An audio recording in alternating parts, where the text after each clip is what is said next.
This is a two-part problem, and we're going to compare the two scenarios in order to answer the question, when and how much does pitch rise and fall, and why?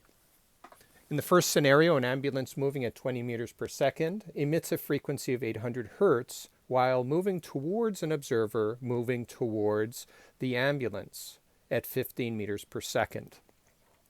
So let's divide up the page into two and look at scenario A.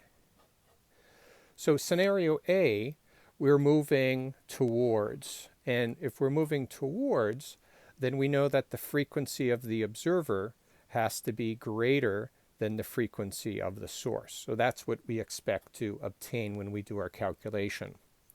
So the source is moving towards the observer, and the observer is moving towards the source.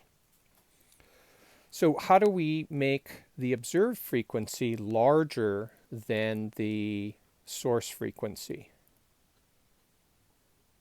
Okay, well, we want to manipulate this ratio right here. So let's first of all look at the effect of the moving source.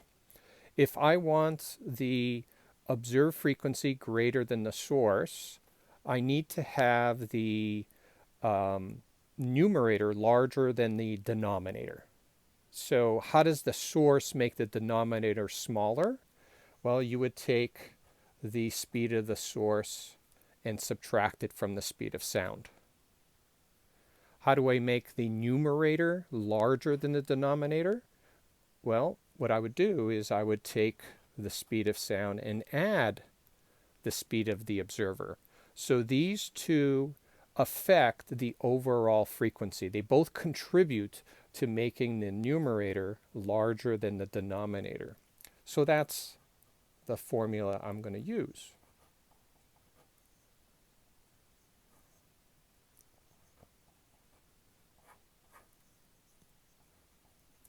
So plug in numbers.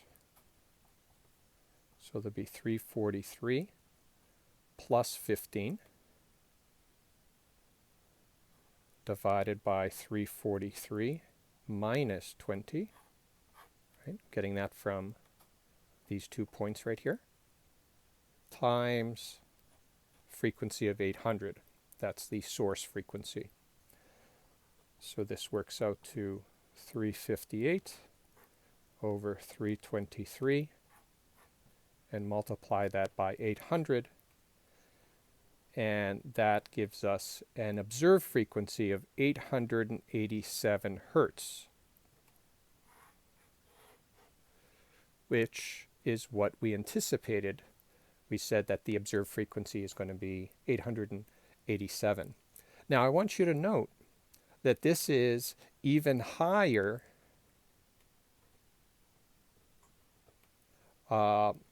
than problem 1 in the previous video. And that's because both move together, both the source and the observer. So the effect is compounded. So now let's look at scenario B. Now in scenario B, it says, what is the frequency observed as the ambulance and observer move away from one another? Well, if they move away from one another, we expect that the frequency is going to be less than the source frequency. So we have the source moving away and the observer moving away. So how do we accomplish that? Well, if we want the observed frequency to be smaller than the source frequency, that means that our numerator has to be smaller than our denominator. So how do we accomplish that? Let's start off with the denominator. How do we make the denominator large? Well, we're going to take v and we're going to add the speed of the source. How do we make the numerator smaller than the denominator? Well, we're going to subtract the speed of the observer. So now we're going to use that version of the formula. So v minus v naught over V plus Vs, and this will be the source. And we plug in our numbers.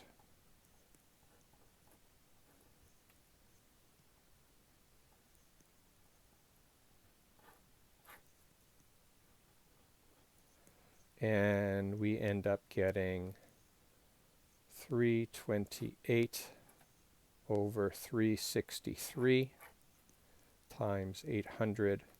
And our final answer is 722 hertz, which is what we anticipated.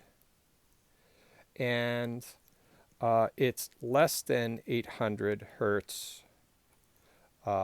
because